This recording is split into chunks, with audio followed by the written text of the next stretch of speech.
오늘 우리에게 주신 하나님 말씀은 마가복음 2장 1절에서 12절까지 말씀입니다.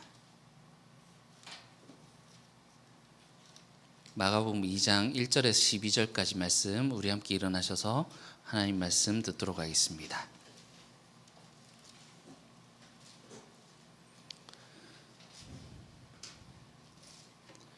제가 하나님 말씀을 봉독하겠습니다. 하나님 말씀에 귀를 기울이십시오.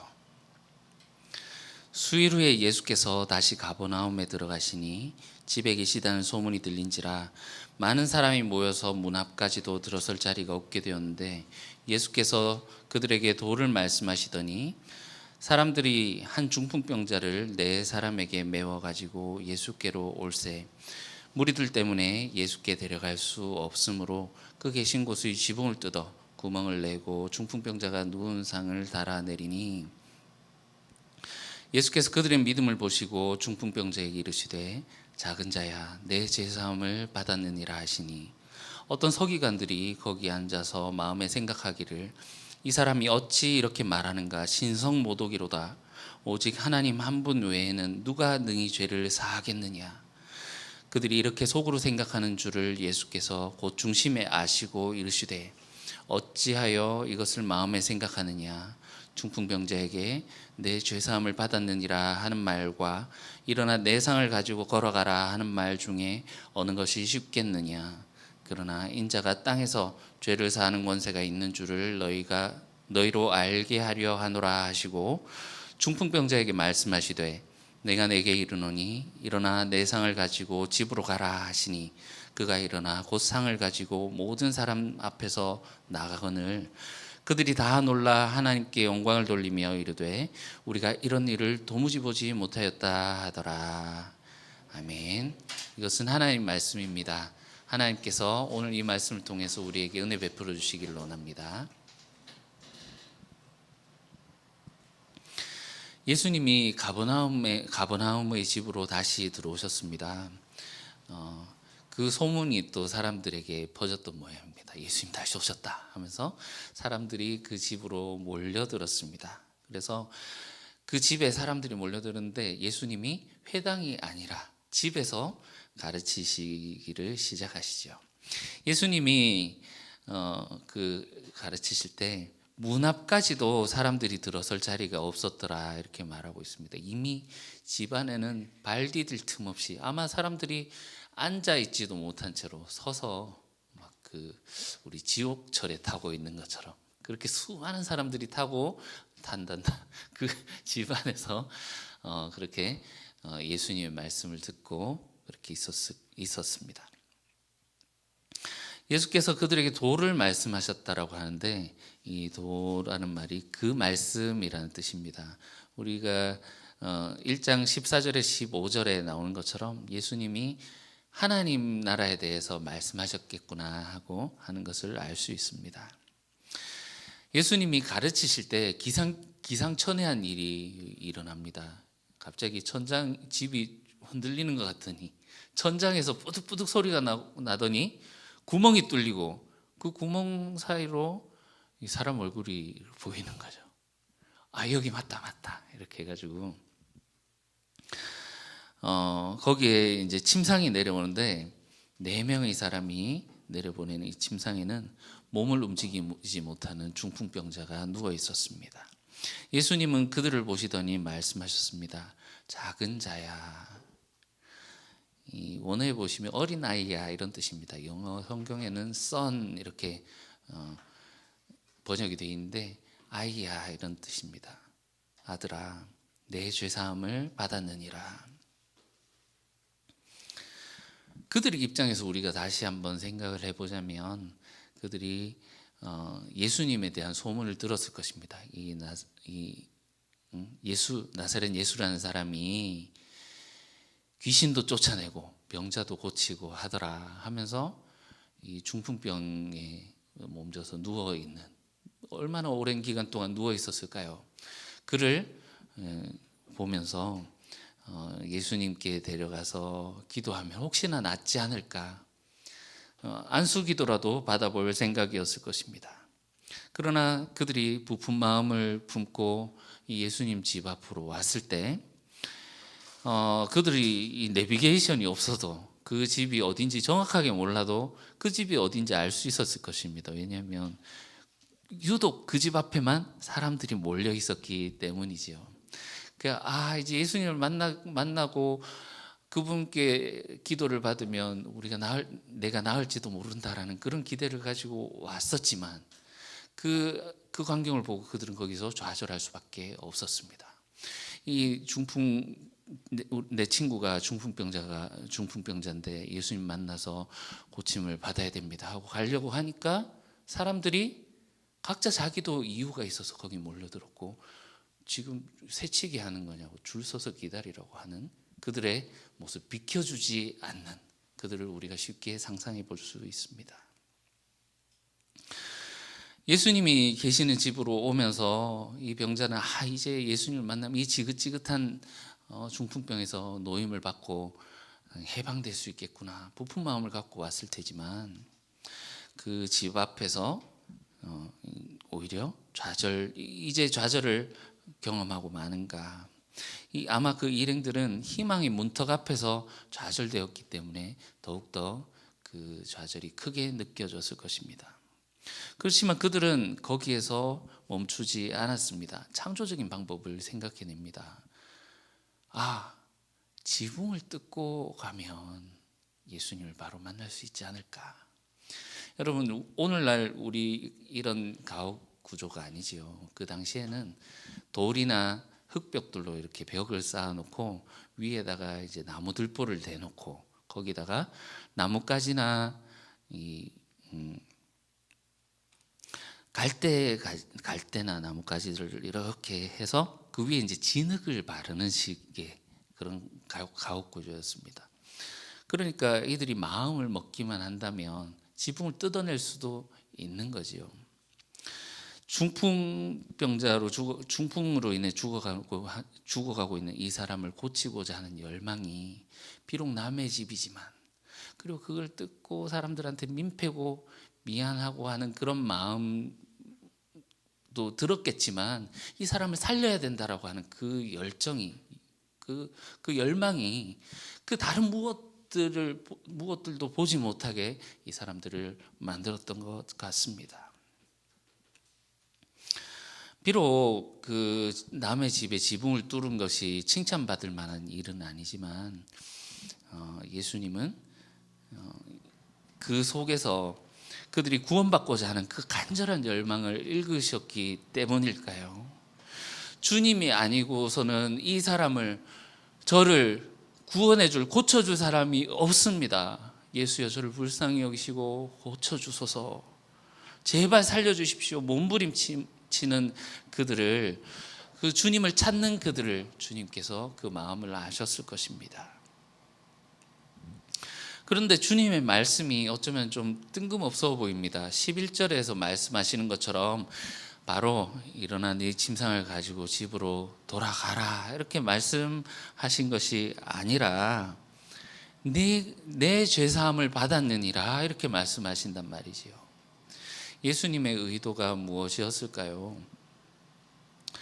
6절에서 갑자기 카메라가 돌아가더니 그 무리 중에 있었던 서기관을 클로즈업합니다. 네가 왜 거기서 나와? 라는 노래 가사처럼 서기관이 갑자기 왜 여기에 앉아 있습니까? 이 서기관들은 평생 모세율법의 연구와 적용에 전념한 사람들로 유대 종교자들을 대표하는 자들입니다. 그들이 어떤 마음으로 거기에 앉아 있었을까요? 예수라는 사람이 요즘 뜨고 핫하다니까 그 강의 한번 들어보려고 앉아 있었는지, 아니면 예수가 하는 말 다 토시도 안 틀어놓고 다 적어 놓았다가 꼬투리 잡으려고 거기 있었는지는 알 수 없습니다. 그렇지만 이 서기관은 예수님이 중풍병자를 향해서 내 죄사함을 받았느니라 하는 그 선포를 보고 이것을 신성모독으로 여겼습니다. 하나님 한 분 외에 누가 죄를 사할 수 있단 말인가? 여러분, 신앙이 있는 사람들에게 가장 안 좋은 죄악은, 가장 나쁜 죄악은 신성모독이라 할 수 있겠습니다. 다른 모든 것들 용서해주고 또 인간적인 어떤 그런 긍휼함을 보면서 아이고 인간이니까 그럴 수 있지 하면서 참을 수는 있겠지만, 참을 수 없는 한 가지를 꼽으라고 하면 이 신성모독이지 않겠습니까? 이 사건은 이 3장 6절에 이 논쟁 이야기가 끝이 나는데, 거기에서 예수님을 살해하려고 모의하는 그 살해 모의로 연결되게 되고, 그런 씨앗이 되고, 이 신성모독은 결국 이 14장에 예수님이 재판을 받으실 때 예수님에게 유죄로 돼서 이 사형을 선고하게 되는 그 죄의 근거가 되게 됩니다. 일개 인간이 죄를 한다고 하다니, 그들은 하나님이 받으실 영광을 가로채는 자들이 있다면, 그들의 칼에 목이 들어오더라도, 다시요, 그들의 목에 칼이 들어오더라도 용납하지 않고 싸울 준비가 되어 있었을 겁니다. 예수님은 이들의 생각을 알아차리시고서는 논쟁으로 그들을 끌어들이십니다. 야, 지금 너네들 뭐라고 생각했어? 하시는 거죠. 서기관들은 사람이 죄를 용서할 수 있다라고 말을 할 수 있을지는 몰라도, 용서를 베푸시는 것은 하나님만이 할 수 있다라고 그렇게 생각을 했던 것이지요. 그래서 예수님은 네가 죄의 용서를 받았다라고 말하는 것과 병자를 일어나 가라고 하면서 그 병자를 치유하는 것 중에 어떤 것이 더 쉽냐고 물어보십니다. 여러분, 어떤 것이 더 쉬울 것 같습니까? 네가 죄사함을 받았다라고 말하는 것이 쉽습니까?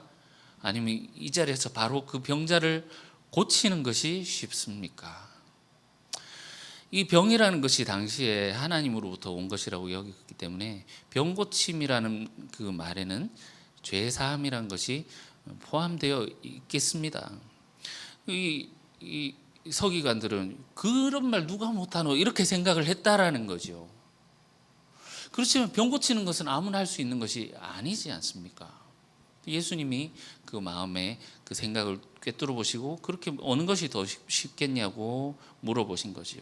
너희는 지금 내가 한 이 용서가, 죄사함이 내가 말로만 한 것이라고 생각을 하느냐? 혹시 그런 말은 나도 하겠다라고 생각을 했느냐? 나에게 그 권세가 있음을 확실하게 보여주겠다라고 말씀하시는 것 같습니다. 예수님은 중풍병자에게 곧 이어서 말씀하시지요. 일어나서 네 상을 들고 자리를 걷어서 집으로 가라 말씀하셨습니다. 그러자 곧바로 그 사람이 일어나서, 사람들이 보는 가운데 일어나서 그 자리를 들고 집으로 가버린 것입니다. 기뻐 뛰면서 가버렸습니다. 예수님이 그 서기관들에게, 그리고 사람들에게 인자가 땅에서 죄를 사하는 권세가 있는 줄을 너희로 알게 하노라 말씀하셨습니다. 옛날 어르신들 중에 인자라는 이름을 가지신 분들이 많았죠. 그런데 여기서 말하는 인자가 사람 이름을 말하는 것이 아니라 한문이죠. 한문. 사람의 아들이라는 뜻입니다. 참으로 아이러니한 말입니다. 우리는 마가복음 처음에서 예수님이 하나님의 아들이다라고 소개하는 그렇게 시작하는 마가의 소개로 인해서 예수님이 하나님의 아들인 것을 알지만, 당대의 예수님을 보는 사람들은 사람의 아들로서, 한 인간으로서 이런 일들을 정말 과격하고 어떻게 보면 좀 충격적인 이런 권위로 가르치고 행동하는 것으로 보였을 것입니다.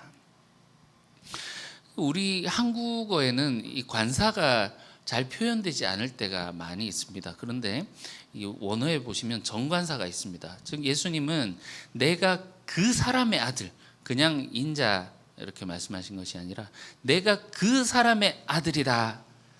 그 사람의 아들이 아니라 바로 그 사람의 아들이다 라는 말입니다. 그 사람의 아들이다 라는 말은 다니엘이 환상 중에 보았던 그 예언이 본인에게서 지금 성취되고 있음을 말씀하시는 겁니다.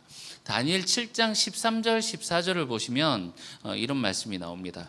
인자 같은 이가 하나님 앞에 인도되게 되는데 하나님이 그에게 권세와 영광과 나라를 주시고 모든 백성들과 모든 족속들이 그에게 복종하게 될 것이다 라는 그 다니엘이 보았던 환상이 있습니다.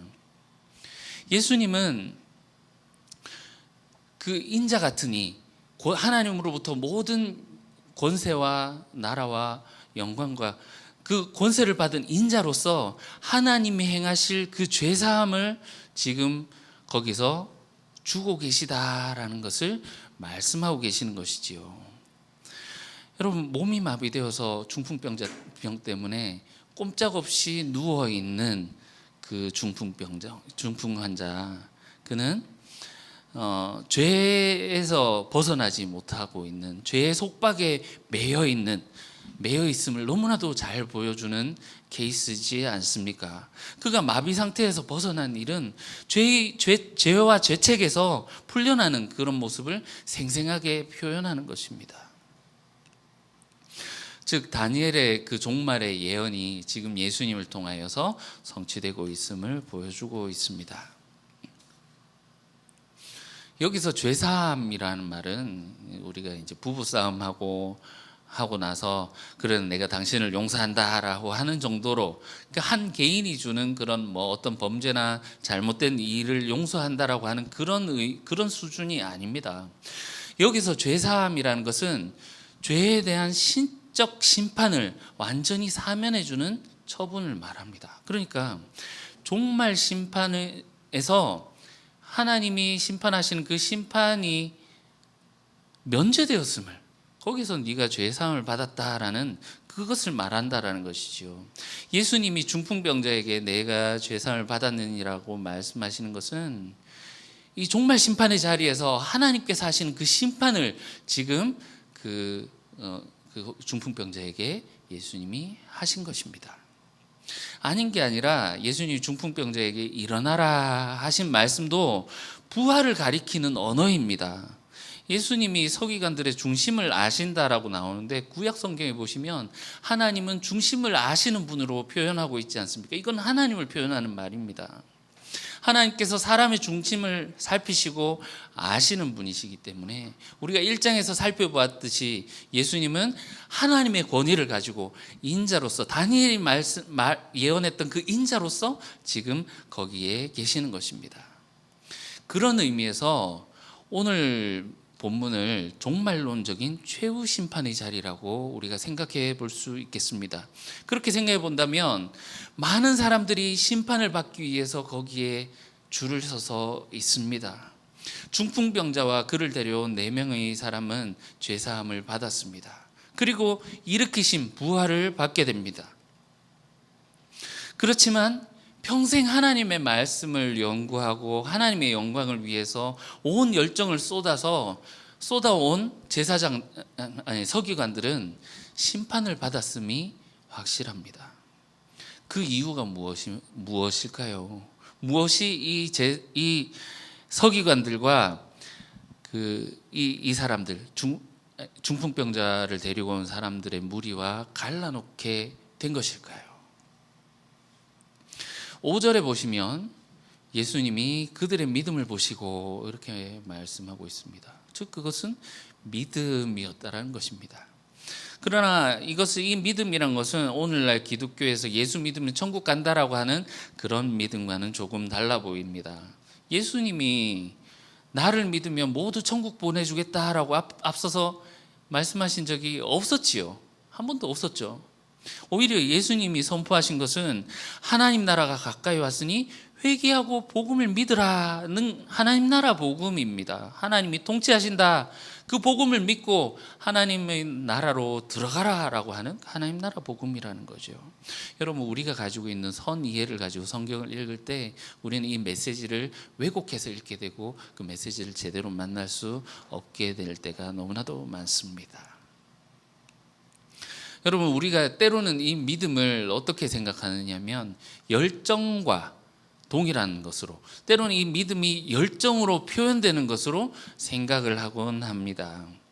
여러분 중에도 마음에 하나님을 향한 사랑과 열정이 뜨거운 불처럼 타올라서 정말 주체할 수 없어서 교회에 나와서 예배드리고 셀 모임하고 열정을 다해서 교회를 섬겨보았던 그런 경험을 해보신 적도 있으실 것입니다. 그렇지만 여러분, 열정은 믿음이 아닙니다. 제가 지금 하나님에 대한 이 열정을 폄훼하려는 것이 아닙니다.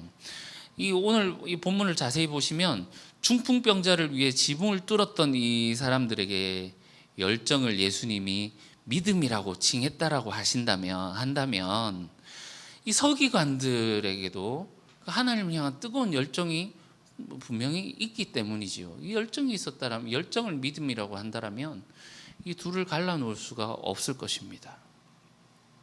오늘 본문은 1장 14절에서 15절에서 예수님이 하나님 나라 가까이 왔으니 회개하고 복음을 믿으라 선포하셨는데, 그 믿음이 무엇인지를 보여주는 장면이라고 할 수 있겠습니다. 그런데 우리는 보통 병자를 위해 기도할 때 어떻게 합니까? 당사자에게 하나님이 당신을 낫게 하실 거라고 확실하게 믿는 그런 믿음을 가져라, 그에게 그런 믿음을 종용하기도 하고, 또는 그가 기적적으로 낫거나 하면 그의 믿음을 칭찬하기도 합니다. 때로 우리 이런 말을 하기도 하죠.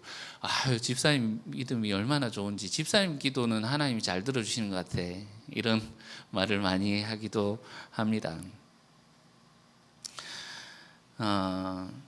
그런데 오늘 본문에서 예수님이 보신 것은 병자 당사자의 믿음이 아니라 그들의 믿음을 보셨다라고 말하고 있습니다. 이들이 병자를 살리기 위해서 모든 것을 버렸습니다. 그들의 체면이나 남의 지붕을 뚫는 데 대한 미안함이나, 물론 내가 원하는 것을 가지기 위해 수단과 방법을 가리지 말라고 하는 그런 말이 아니지요. 그들이 공동체로서 죽어가고 있는 이 사람을 살리는 데 최선을 다했다라는 말입니다.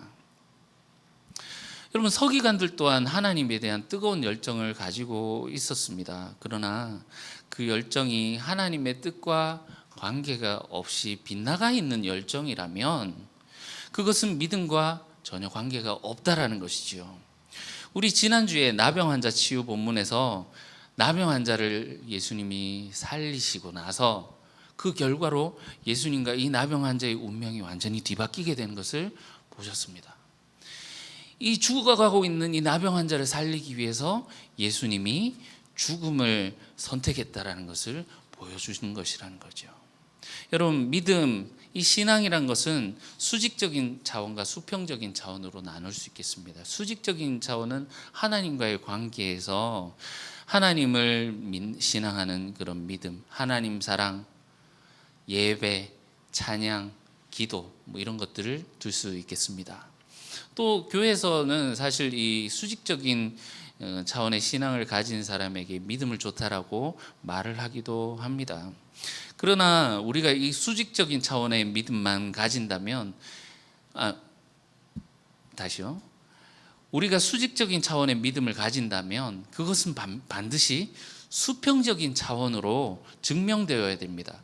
여러분, 수평적인 차원이란 것은 다른 사람들과의 관계, 이것이 이웃사랑, 내 이웃을 내 몸과 같이 사랑함, 섬김, 희생 등으로 이 믿음이란 것이 증명되어야 된다라는 거죠. 예수님이 그들의 믿음을 보셨다라는 것은 바로 그것을 말하고 있는 것입니다. 믿음은 반드시 수평적인 차원으로 드러나는 것이기 때문에 그렇습니다. 믿음이란 이 개인적인 차원을 넘어서서 공동체로서 주님의 뜻을 드러내야 하는 것입니다. 열정 좋지요. 하나님을 뜨겁게 사랑하는 그 열정은 그 다른 사람으로 향해 가야 하는 그 사랑으로 전달되게 하는데 동력이 됩니다. 그렇지만 우리의 열정이 이웃 사랑으로 돌려지지 않고 그 자체로 가치를 가지게 되면 우리는 무서운 종교인이 되게 될 것입니다.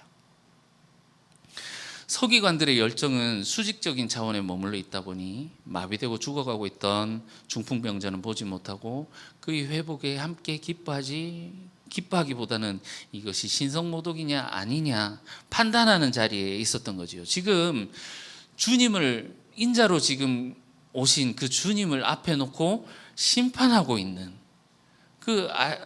오히려 그들이 심판을 하게 되는 그들이 신성모독을 하게 되는 그런 아이러니한 이런 상황을 우리가 보게 됩니다. 2장 1절에서 3장 6절까지는 이 5개의 논쟁 이야기가 나옵니다. 이 첫 번째는 오늘 본문이지요.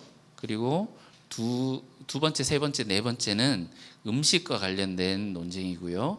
5번째 논쟁 이야기는 손 마른 자가 나옵니다. 이 손 말랐다라는 것을 중풍으로도 볼 수 있거든요. 그러니까 이 5개의 논쟁은 첫 번째와 마지막 중풍병자로 쌓여 있는 것입니다.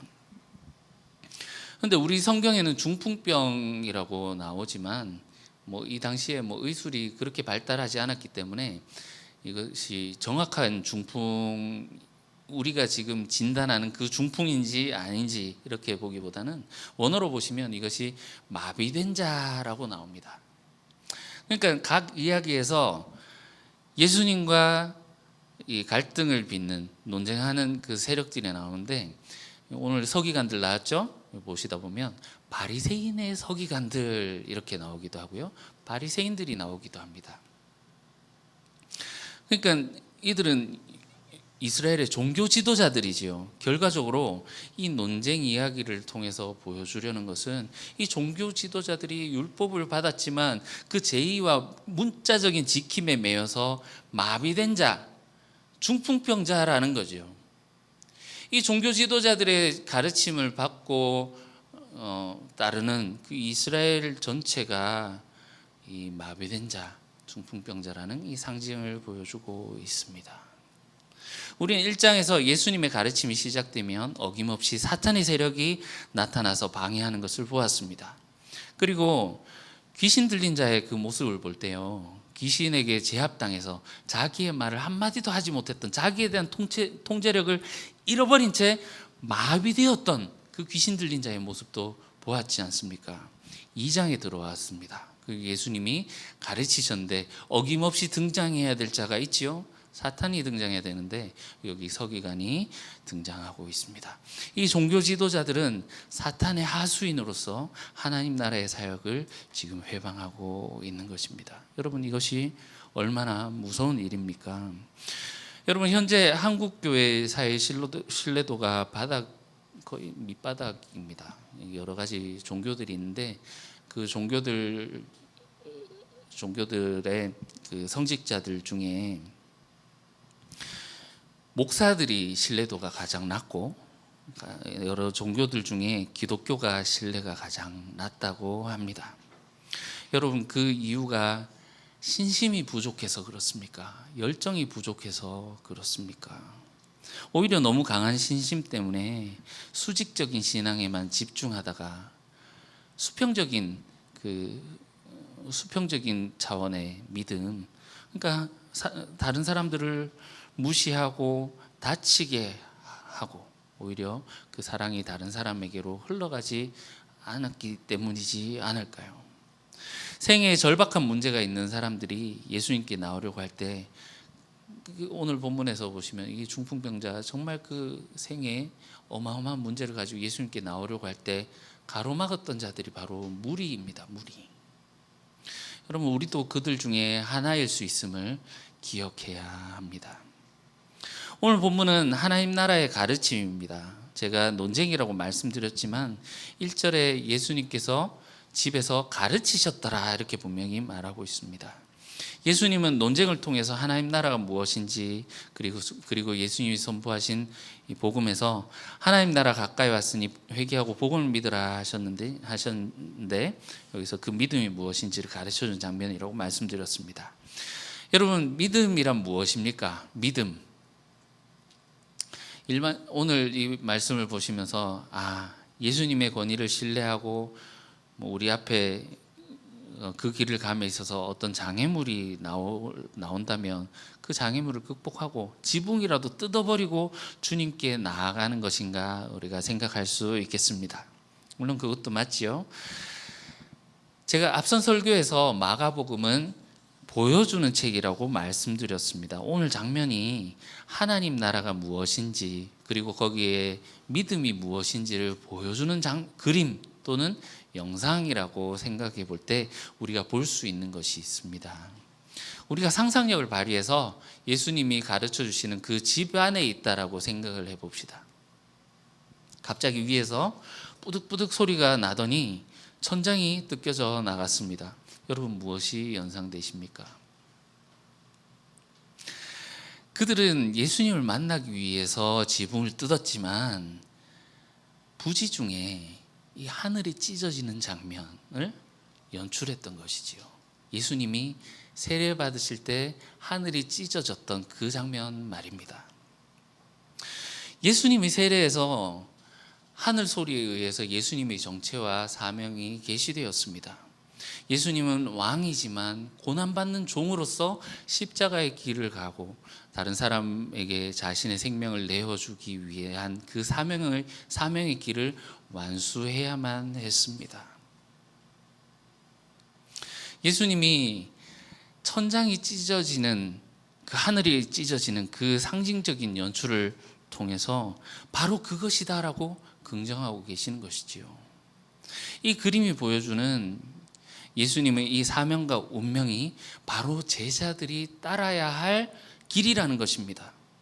예수님이 그 도를 전하셨다고 했는데 그 말씀을 전하셨다고 했는데 그것이 바로 이것이라는 겁니다. 여러분 믿음이란 예수님과 동일한 운명이 되는 것입니다. 예수님이 가셨던 그 길을 따라가는 것을 말합니다. 지붕을 뚫고 중풍병자의 침상을 내리는 4명의 그림은 그 앞에서 부르셨던 4명의 제자, 4명의 어부들이 사람을 살리는 그런 그림을 나타낸다라고 볼 수 있겠습니다. 그들의 믿음을 보시고 내 죄사함을 받았느니라 말씀하는 것입니다.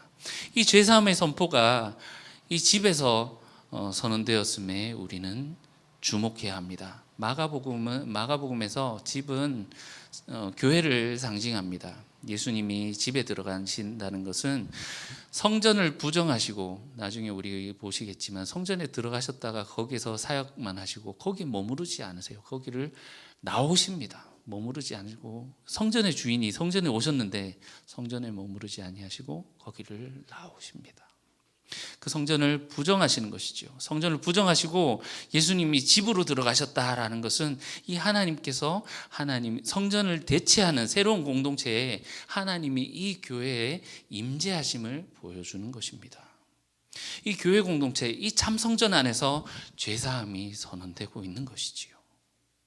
어떤 자에게요? 그 생명을 살리기 위해 사람을 낚는 어부로 상징된 그 4명의 사람, 하나님이 주신 그 사명을 감당하고 예수님이 가셨던 그 길을 따라가는 자들, 그들의 믿음을 보시고 그들에게 죄사함을 선언하셨다라는 겁니다. 여러분 오늘날 많은 교회들이 있습니다. 큰 교회들도 있고 저희 교회처럼 작은 교회들도 있습니다. 그렇지만 그 첨탑에 십자가만 달려있다고 그곳이 교회는 아닙니다. 그곳이 교회인지 아닌지는 그곳에 주님이 계신가 안 계신가로 결정됩니다. 성전에 주님이 계시지 않고 이제 이 교회 공동체로 하나님이 오셨다라는 것은 그곳에 하나님이 계시지 않다라는 것은 성전은 이제 더 이상 성전으로서의 기능을 하지 못하게 되는 마비된 상태라는 것을 보여주는 것이지요. 여러분 우리 교회에는 주님이 계십니까? 주님은 건물에 계시는 것이 아니라 주님의 길을 가는 자들 가운데 함께 하십니다. 예수님이 하나님의 길을 가실 때 하나님이 그를 사랑하는 아들이라고 인정하셨던 것처럼 예수님은 지금도 하나님의 길 위에 계십니다. 그래서 정확하게 말하자면 우리 교회에 하나님이 계신가 안 계신가, 우리 교회를 하나님이 찾아오시나 안 찾아오시나 이것이 아니라 우리 교회가 하나님께로 나아가야 하는 것이지요. 하나님의 길로 동참해야 하는 것입니다. 주님이 명령하신 대로 또 주님이 보여주신 대로 사람을 위한 업으로 사는 것, 다른 사람을 살리기 위해 우리가 힘 모아서 그 사람들을 들쳐업고 지붕을 뚫고 주님께로 나아가는 것, 그것이 믿음이겠습니다. 다른 사람을 살리기 위해서 나 자신을 희생할 정도로 주님의 뜻을 따르는 것. 우리가 그렇게 살 때 우리의 믿음을 보시고 주님이 말씀해 주실 것입니다. 내 죄가 사함을 받았느니라. 그리고 일어남, 우리가 그 부활의 기쁨에 동참하게 될 것입니다. 여러분, 우리에게 그렇게 말씀하시는 주님을 바라보면서 주님과 함께 동행하는, 주님이 계신 곳으로 나아가서 그 주님의 길을 가게 되는 저와 여러분들이 되시기를 주님의 이름으로 축원합니다. 기도하겠습니다. 하나님 아버지, 우리에게 참된 하나님 나라를 보여주시고 또 믿음이 무엇인지 알려주시니 감사합니다.